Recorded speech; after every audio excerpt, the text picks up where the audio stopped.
Carta de Paulo aos Romanos, capítulo 5.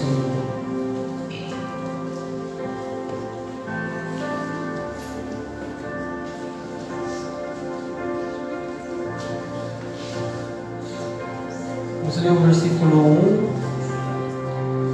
Portanto, uma vez que pela fé fomos declarados justos, pela paz temos paz com Deus por causa daquilo que Jesus Cristo, nosso Senhor, fez por nós. Foi por meio da fé que Cristo nos concedeu esta graça, que agora desfrutamos com segurança e alegria, pois temos a esperança de participarmos da glória de Deus. Também nos alegramos ao enfrentar dificuldades e provações, pois sabemos que a tribulação contribui para desenvolver a perseverança, e a perseverança produz um caráter aprovado, e o caráter aprovado fortalece a nossa esperança, e essa esperança não nos decepcionará, pois sabemos quanto Deus nos ama, uma vez que Ele nos deu o Espírito Santo para nos encher o coração com seu amor. Quando estávamos completamente desamparados, Cristo veio na hora certa e morreu por nós, pecadores. É pouco provável que alguém morresse por um justo, embora talvez alguém se dispusesse a morrer por uma pessoa boa. Mas Deus nos prova seu grande amor ao enviar Cristo para morrer por nós quando ainda éramos pecadores. E uma vez que fomos declarados justos por seu sangue, certamente seremos salvos da ira de Deus por meio dele. Pois se quando ainda éramos inimigos de Deus, nosso relacionamento com ele foi restaurado pela morte de seu Filho, agora que já estamos reconciliados, certamente seremos salvos por sua vida.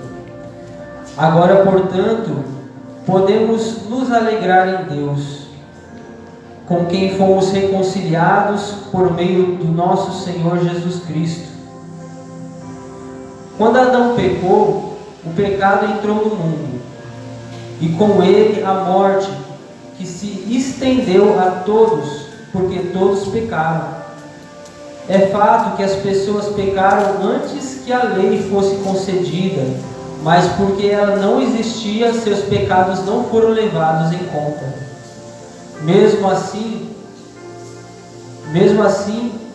do tempo de Adão até Moisés, todos morreram, incluindo os que não desobedeceram uma ordem explícita de Deus, como Adão desobedeceu. Na verdade, Adão é um símbolo, uma representação daquele que havia de vir. Mas há uma grande diferença entre o pecado de Adão e a dádiva de Deus. Pois o pecado de um homem trouxe a morte para muitos. Ainda maior, porém, é a graça de Deus e sua dádiva que veio sobre muitos por meio de um único homem, Jesus Cristo. E o resultado dessa dádiva de Deus é bem diferente do resultado do pecado de um único homem. Pois enquanto o pecado de Adão levou à condenação, a dádiva de Deus nos possibilita ser declarados justos diante dele, apesar de nossos muitos pecados. A morte reinou sobre muitos por meio do pecado de um só homem. Ainda maior, porém, é a graça de Deus e sua dádiva de justiça, e todos que a recebem reinarão em vida por meio de um único homem, Jesus Cristo. Amém? Por enquanto só até aí. O texto ele vai nos pregar o Evangelho, né?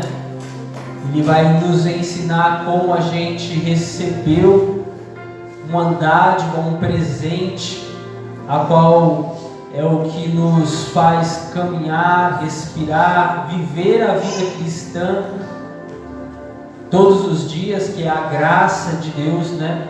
A gente está tendo a escola bíblica de manhã e a aula passada foi sobre a graça, né? E nessa lição a gente está vendo a sutileza de Satanás nesses tempos, né?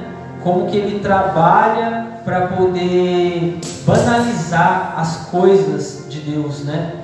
E uma das coisas que ele tem banalizado é a graça, é o favor imerecido de Deus dado a nós, né? E aí a gente vê que muitas das vezes a graça ela é conhecida somente como esse favor para a salvação. É conhecido de toda a igreja o texto de Efésios 2, 8, que diz que a gente é salvo pela graça, e isso não vem de nós, é um dom de Deus, não vem das obras para que ninguém se glorie. Mas a graça ela é muito mais abrangente, né, do que somente o poder de Deus para salvar.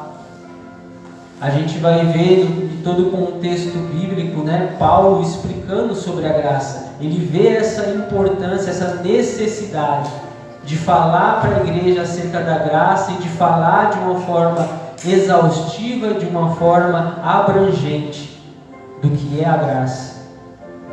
Então esse é um dos textos a qual ele usa como base. Ele traz o Evangelho, então logo depois ele vai falar sobre a graça e como a graça superabundou acima dos nossos pecados, acima da nossa culpa, acima das nossas dívidas. Há um favor de Deus que nós não merecemos, que cobre uma multidão, não somente de um pecado, não somente de uma pessoa, mas de todos quanto a Ele se achegarem e desejarem receber este perdão, esta graça, essa salvação. E aí a gente vai ver que para se falar da graça, ele vê a necessidade de falar então da culpa. Porque como que a gente vai dar valor a um favor se a gente não sabe o tamanho da nossa necessidade? Então ele mostra aqui da onde começou a nossa necessidade.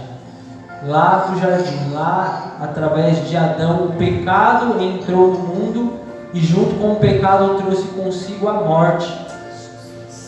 E parece ser um texto conhecido, é algo que a gente ouve constantemente. Só que eu vi, né, Deus tocou no meu coração, a importância de ver essa necessidade de quão destruidor foi o pecado, de quão destruidor é o pecado ainda hoje na vida daquele que permite a qual ele venha novamente dominá-lo, né? Porque ele fala aqui nesse texto de alguma das consequências desse pecado.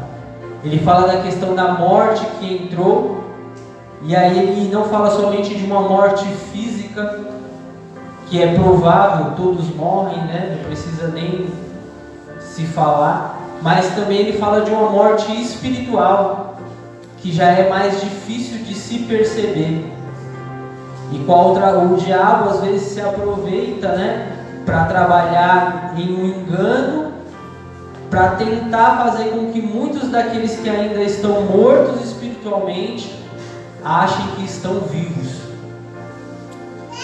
Então, ele fala que o pecado entrou no mundo e Adão morreu. Mas a gente indo na história, vê que Adão viveu 900 e tantos anos. E a promessa era: Adão, no dia que você pecar, você vai morrer. E ele pecou e não morreu. Então Deus mentiu? Não, a gente sabe que primeiramente essa morte ela tem dois desfechos: a morte espiritual, que é o desligamento da comunhão plena com Deus, e depois a morte física. Esse desligamento da morte plena com Deus, ele trouxe resultados a qual a gente até hoje está tentando compreender. As ciências para poder compreender qual é a gravidade e a intensidade daquilo que o pecado fez com o homem. Uma das ciências é que o Luiz estuda a psicologia, tem as filosofias, versículo 10 e 11, vai dizer assim: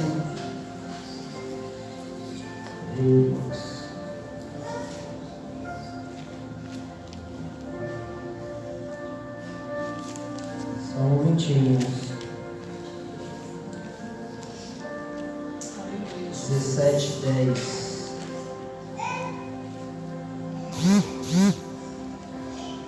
A Bíblia aqui travou. Cadê? Jeremias, versículo 17, capítulo 17, versículo 9 e 10. O coração humano é mais enganoso que qualquer coisa e é extremamente perverso. Quem sabe de fato o quanto é mau? Jeremias lançou a pergunta, né? Quem sabe de fato o quanto o coração do homem é mau? Ele é enganoso mais do que qualquer coisa. Qualquer coisa que você possa imaginar que engana, né? Às vezes tem aquelas pessoas que fazem ilusionismo, né?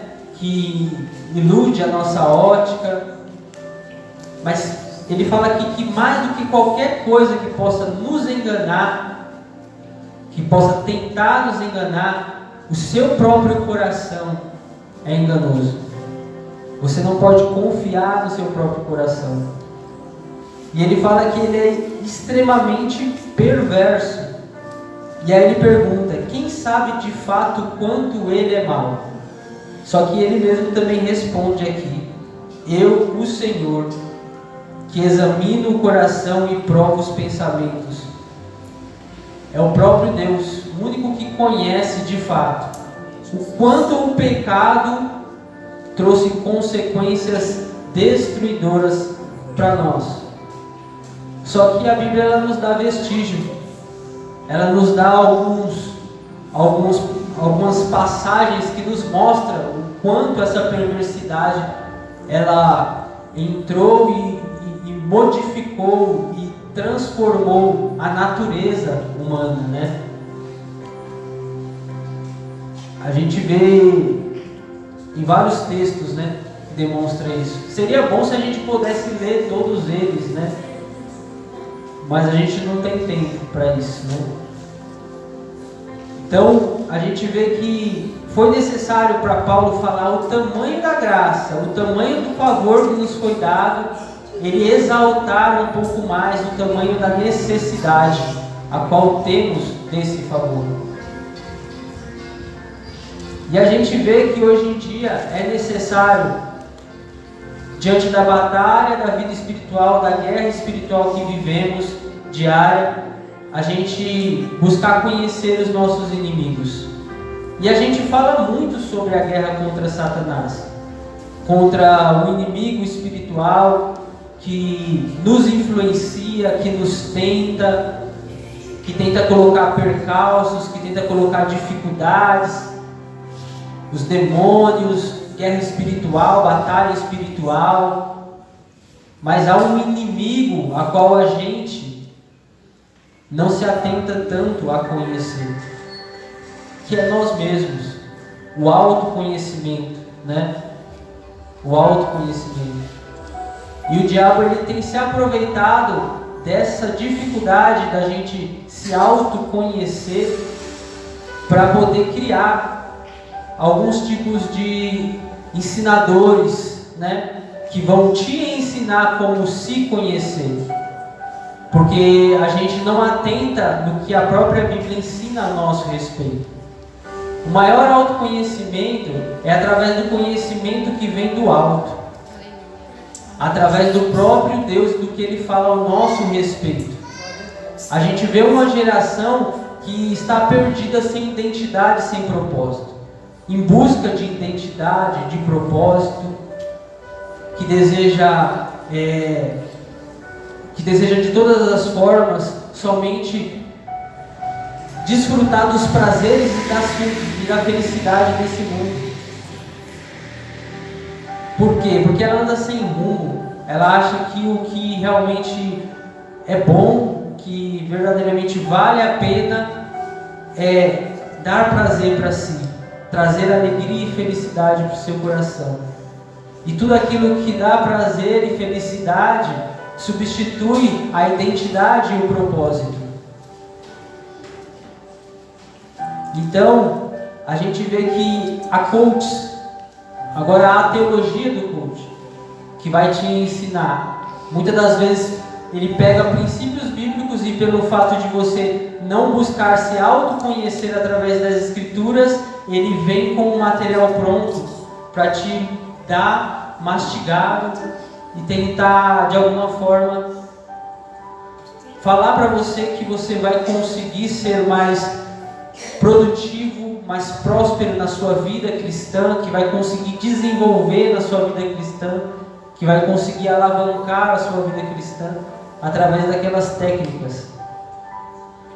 Então, quando a gente não conhece primeiramente o nosso inimigo, que é a nossa antiga natureza, o nosso velho eu, e como ele é influenciado por tudo que está à nossa volta, muitas das vezes o diabo se aproveita disso para colocar propostas de como você se conhecer.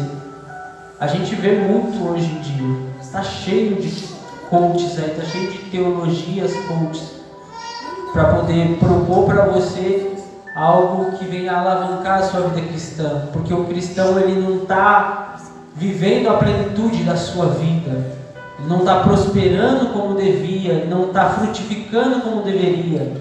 E aí vem um e fala, ó, faz esse curso, usa essa técnica que você vai destravar.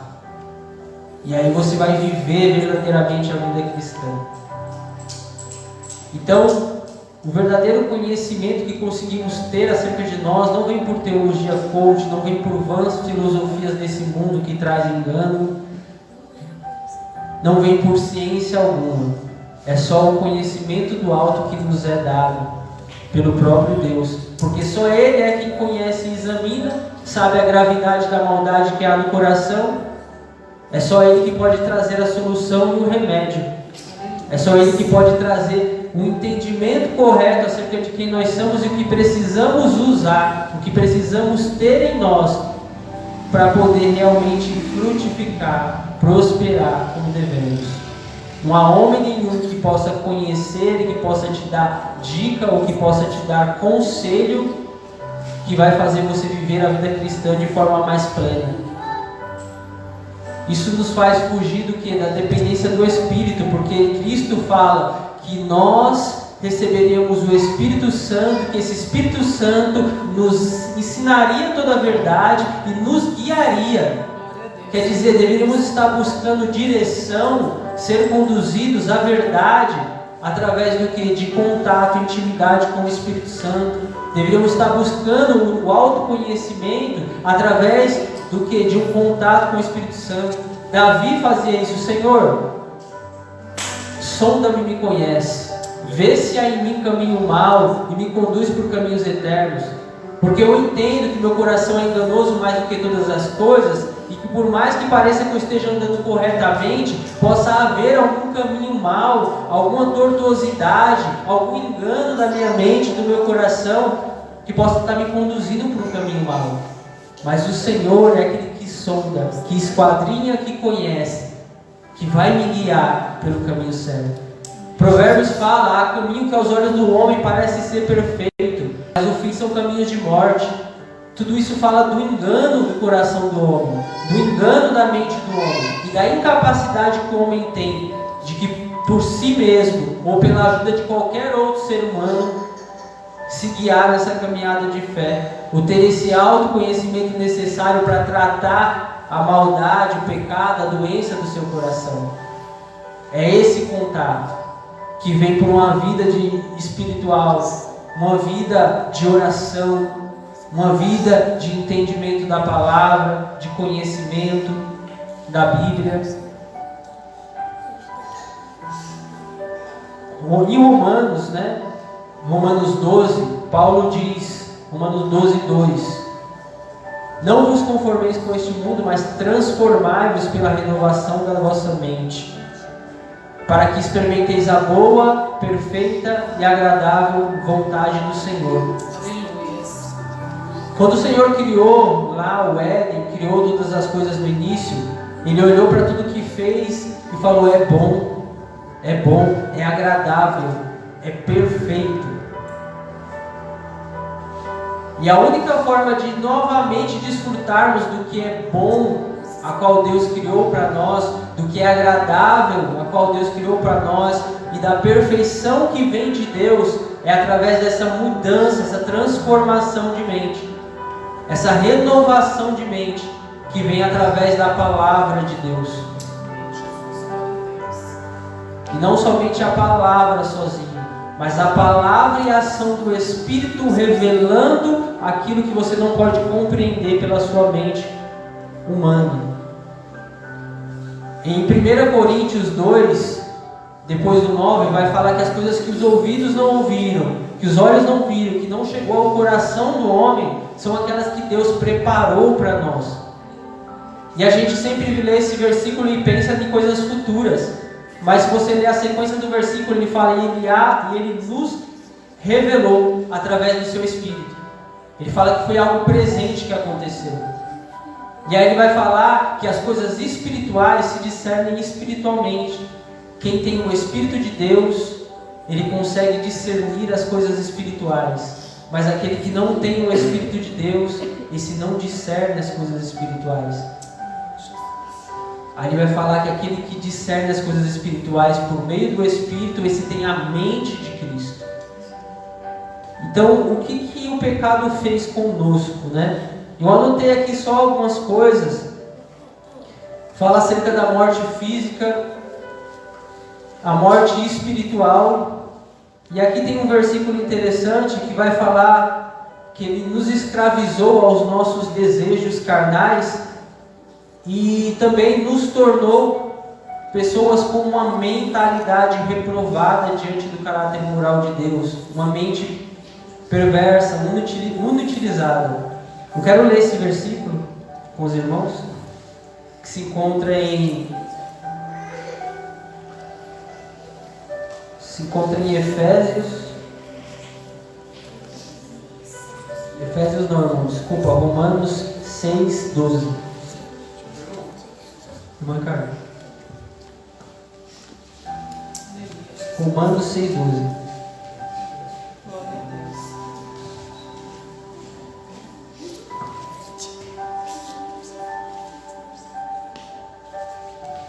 Então o pecado, ele nos trouxe morte física, morte espiritual, escravizou a nossa carne e nos trouxe uma mentalidade reprovada por Deus.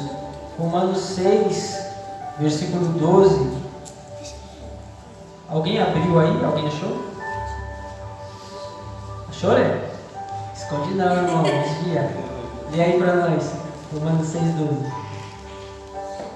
Portanto, não permitam que o pecado continue dominando seus corpos mortais, fazendo que vocês obedeçam aos seus desejos.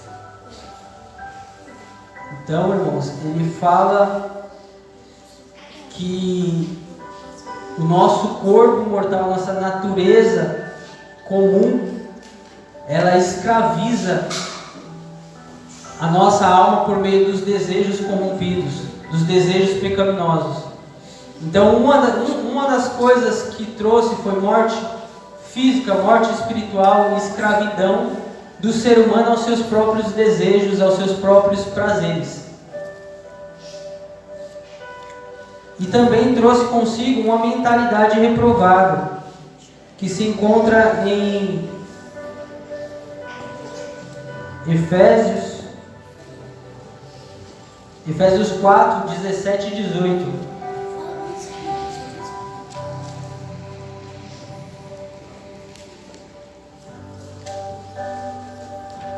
Efésios 4, 17 e 18 diz assim: Assim eu lhes digo, com a autoridade do Senhor, não vivam mais como os gentios, levados por pensamentos vazios e inúteis. A mente deles está mergulhada na escuridão. andam sem rumo, alienados da vida de Deus, pois são ignorantes e endureceram o coração para Ele. Tornando-se insensíveis, vivem em função dos prazeres sensuais e praticam avidamente toda espécie de impureza. O que o pecado trouxe ao ser humano? Separação de Deus, escravizado agora pelos seus próprios desejos, com a mente totalmente inútil para se ligar à vida de Deus ou para entender, compreender aquilo que Deus dá. Fala que está em total escuridão, obscuridade, né? Se tornou um coração endurecido e insensível. É isso que é o coração do homem. Só que aí fora vão falar que não, irmão. Vão falar que não. Não, o homem é bonzinho. Não vejo essa maldade toda no homem. Que isso? Não é todo mundo que é assim. É alguns. Tem alguns aí que são rebeldes, mas não, a maioria dos cidadãos são bons, né? Peraí, não é todo mundo que está aí matando, que está roubando, né? Não é verdade? Tem bons cidadãos. A grande maioria são bons cidadãos. Uma minoria são pessoas que fazem coisas ruins ao nosso julgamento, aos nossos olhos. Mas a perversidade a qual Deus diz está além de práticas socialmente aprovadas ou reprovadas. Aquilo que muitos fazem no secreto do seu quarto, diante de um computador, diante de um celular, aquilo que está no coração do homem enraizado, o ódio, a ira, a fofoca, a intriga, a contenda, sentimentos, pensamentos de morte, de adultério, de homicídio, é o que Jesus diz. Da mente do homem vem todas essas coisas: pensamento de morte, de adultério, de homicídio, mentira, engano. Então, diante de Deus, não tem bom cidadão. Diante de Deus, não tem o bonzinho. Diante de Deus, todos nós somos culpados, mais do que culpados. E por isso, Paulo precisou, ressaltar a gravidade do pecado e como ela nos atingiu, como atingiu a nossa mente, o nosso intelecto. Deus fala lá em Gênesis que a mente, o pensamento do homem era continuamente má. Quer dizer, por mais que todos ali não estavam praticando coisas erradas naquele tempo, mas o pensamento deles trabalhavam em função daquilo que é mal, daquilo que é maligno, daquilo que é profano. E Deus, por olhar essa mente corrompida que trabalhava constantemente nesses pensamentos, decidiu destruir a terra com o dilúvio. Então pode ser que nós não vejamos todo mundo aí matando, roubando, se prostituindo, que são os pecados visíveis, né? Mas existem os pecados invisíveis, aqueles que não contemplamos aos nossos olhos, mas que está dentro. E desse é o que devemos tratar. Devemos ter esse autoconhecimento para que nós venhamos auto-examinarmos e vermos que em nós há muitas das vezes algo que para Deus é tão pior do que aquilo que olhamos e julgamos constantemente. Do que o pecado da homossexualidade, como foi dito hoje de manhã, como a prostituição, como o roubo. Há coisas internas que Deus quer tratar. E só o fato da gente olhar e estar julgando, apontando, e não olhando para dentro, porque a palavra é o espelho que nos faz olhar para dentro. Não é uma seta que nós apontamos para a vida do nosso irmão. Tiago mesmo fala que nós não sejamos somente ouvintes, mas praticantes da palavra, não como como alguém que se olha no espelho e logo sai e se esquece de qual era a sua aparência, mas alguém que olha no espelho, que vê a sua sujeira e que vai trabalhar para poder limpar aquilo que está sujo. Ele fala que grande maioria daqueles que ouvem a palavra e não praticam são como esses. Eles vão diante do espelho, eles entendem que estão sujos, eles olham as suas imperfeições, mas logo saem e se esquecem de todas essas imperfeições e sujeira e continuam a sua vida. A prática da palavra nos leva a limpar. Estar constantemente diante do espelho nos leva a enxergar o que precisamos mudar, o que precisamos limpar em nós. Por isso a matéria-prima a qual o Espírito Santo deseja usar para que venhamos transformar a nossa mentalidade e venhamos experimentar o que é bom, perfeito e agradável da parte dele, é o espelho. Que espelho é esse? O espelho da palavra. Quanto mais tempo eu passo diante dela, quanto mais eu olho o que Deus fala acerca do ser humano e da maldade que há nele, quanto mais eu escuto acerca da graça e desse poder da graça, não somente para salvar, mas também para poder nos santificar, para poder nos empoderar, para fazer a obra de Deus. Tito, a carta de Tito, Paulo a Tito, capítulo 2, do versículo 11 para frente, fala que a graça se manifestou salvadoras a todos os homens, nos mostrando que podemos agora estar livre de uma vida de impiedade e maldade e podemos aprender a viver em justiça e em santidade. Paulo vai falar que essa graça, ela vem como uma professora, ela vem de forma didática, nos ensinar como podemos mudar.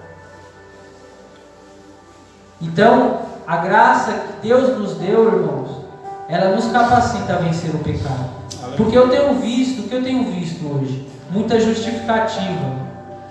E um dos versículos mais usados é: a carne é fraca. A carne é fraca. A gente justifica os nossos pecados. A gente é mestre em se justificar, em achar justificativa, em achar alguma motivação. O Senhor sabe, o Senhor entende, o Senhor perdoa, e assim a gente vai, fugindo da ordem dele. Sede santo como eu sou santo. Sede santo em toda a vossa maneira de viver. Em toda a vossa maneira de viver. Quer dizer, todas as áreas da nossa vida devemos buscar a santificação. Mas o Senhor, Ele sempre entende. O Senhor, Ele sempre perdoa. Porque a carne é fraca. Porque Ele conhece a nossa natureza adâmica. Mas o que a gente não entende, irmãos, é que para Deus não cola.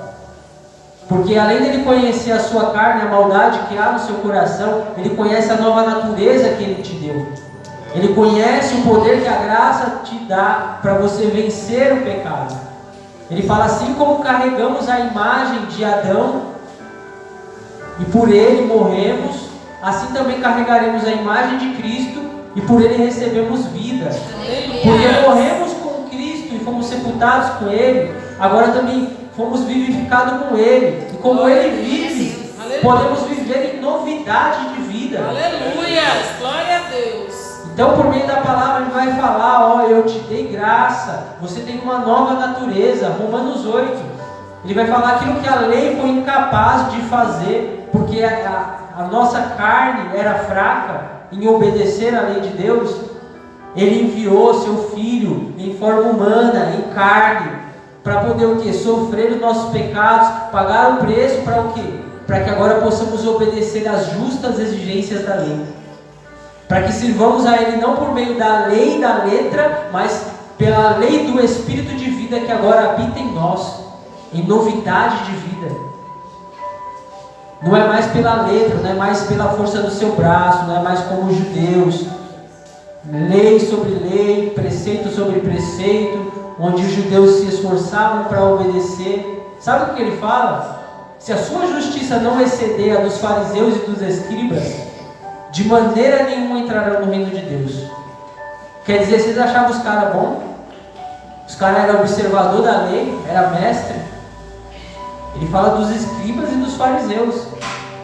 A gente conhece pelo texto bíblico que eram homens zelosos de Deus, homens que guardavam a palavra, que observavam a palavra.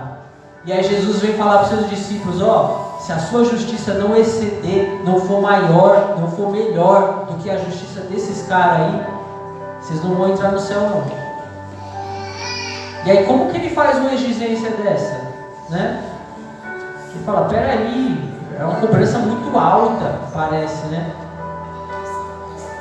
A gente pensa às vezes, irmãos, que a graça veio para poder minimizar as coisas, veio para poder trazer algo mais fácil para a gente seguir, algo mais fácil para a gente servir. Mas a graça, na verdade, irmãos, ela veio ressaltar a grandeza da santidade de Deus. Jesus, ele vai ratificar a lei, ele vai trazer agora as suas leis que os discípulos devem observar, porque fala que na mudança de sacerdócio, que Jesus virou um novo sacerdote, agora também a mudança de leis. A mulher ia desejar em seu coração, você já adulterou com ela. Ele fala, ouviste o que foi dito, não matarás. Ele fala, se somente você tiver ira no coração contra o seu irmão e desejou que ele morresse, você já é culpado de homicídio. Quer dizer, nossa, é uma exigência muito alta, né? Como que a gente pode servir isso? Como que a gente pode seguir isso? Alguém consegue seguir isso? Por que ele faz essa exigência alta? Porque ele também aumentou o nível em relação a nós. Os homens eram fracos porque a sua carne pecaminosa estava incapaz de seguir a lei de Deus. Romanos 8 vai falar, o homem comum, ele é incapaz de se submeter à lei de Deus e nunca poderia fazer isso. Por isso Cristo veio e nos deu o Espírito Santo. E se não entendermos de fato qual é o poder que o Espírito Santo de Deus tem na nossa vida, e se continuarmos arranjando desculpa e colocarmos a culpa na natureza adâmica, pensando que somente ela é que habita em nós, ele fala que nos deu uma nova natureza. Quem está em Cristo, nova criatura é. As coisas velhas se passaram e eis que tudo se fez novo. Glória a Deus. Ele te deu uma nova natureza. Só que você não vai desfrutar dessa nova natureza, nem do poder que ela tem para vencer o pecado, nem do poder que ela tem para poder fazer as obras de Deus, se verdadeiramente você não se apropriar dela. Se você se agarrar com o velho homem, com as suas desculpas, você vai continuar da mesma forma. Porque é necessário que quem se transforme? Você. Paulo vai dizer, transformai-vos, quer dizer, é uma ação sua. Você toma iniciativa. Pega sobre suas mãos a palavra de Deus, põe ela como espelho diante de você e começa a observá-la e a praticá-la. E quando você começa realmente a fazer isso constantemente, você descobre de uma forma espiritual, por revelação de Deus, o poder que você tem para poder lidar com todas essas coisas, com todas essas deformidades que o pecado trouxe sobre a natureza adâmica. Você vai ter controle sobre os seus sentimentos, sobre as suas emoções, sobre o seu intelecto. Paulo fala que a gente pode levar cativo todos os nossos pensamentos à obediência de Cristo, por meio das armas espirituais que Ele nos deu. Ele veio para o quê? Para libertar você e para salvar você? Sim, mas Ele veio também para transformar o seu intelecto, os seus sentimentos, as suas emoções, os seus desejos. Então que a gente possa nessa noite se apropriar desta graça. Aleluia. Que a gente possa pegar esse espelho e descobrir um pouco mais sobre essa graça. Quanto ela é poderosa para poder mudar a nossa vida, para poder nos ajudar a caminhar em vitória. O crente foi chamado para andar em vitória. Glória a Deus. Em vitória. Ele fala assim que tem dificuldades. Nós lemos no começo de Romanos, né? Graças a Deus, porque agora temos paz com Deus por meio dessa graça e nos gloriamos disso. Mas ele fala não somente disso, mas também nos alegramos nas tribulações e nas dificuldades, porque porque elas produzem perseverança, porque elas produzem um caráter aprovado, porque elas produzem esperança. Então, Paulo não tinha como dificuldade as tribulações que vinham sobre sua vida. Antes, ele via isso como uma matéria-prima para Deus poder transformá-lo em algo melhor e maior.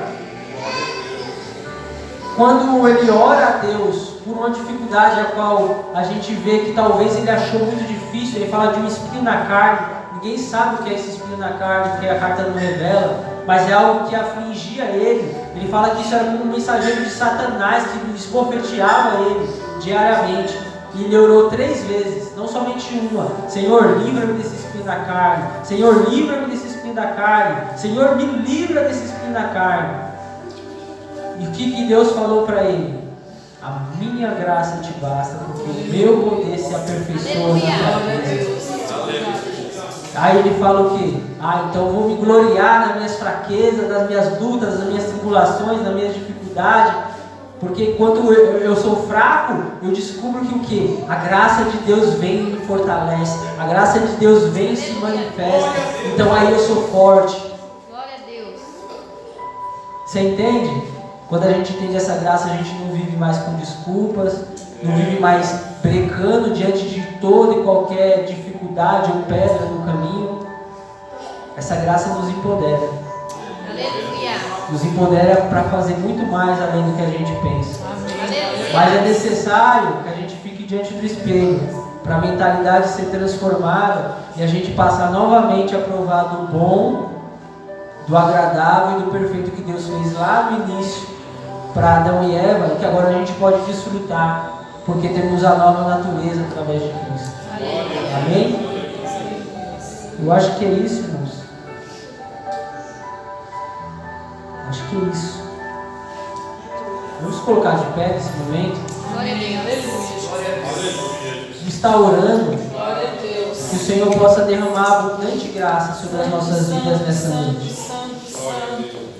Que o Senhor possa nessa noite nos despertar. Que o Senhor possa nessa noite nos encorajar, nos empoderar através do que? De uma única coisa, a sua graça. Aleluia. Só o que você precisa, irmão. Não é da força do seu Glória, braço. glória, glória, glória. Não é da força do seu braço. Não é do seu muito conhecimento, do seu muito entendimento. Não é da sua riqueza, não é das suas posses. Tudo que você precisa nessa noite é pedir para o Senhor que Ele derrame desta graça.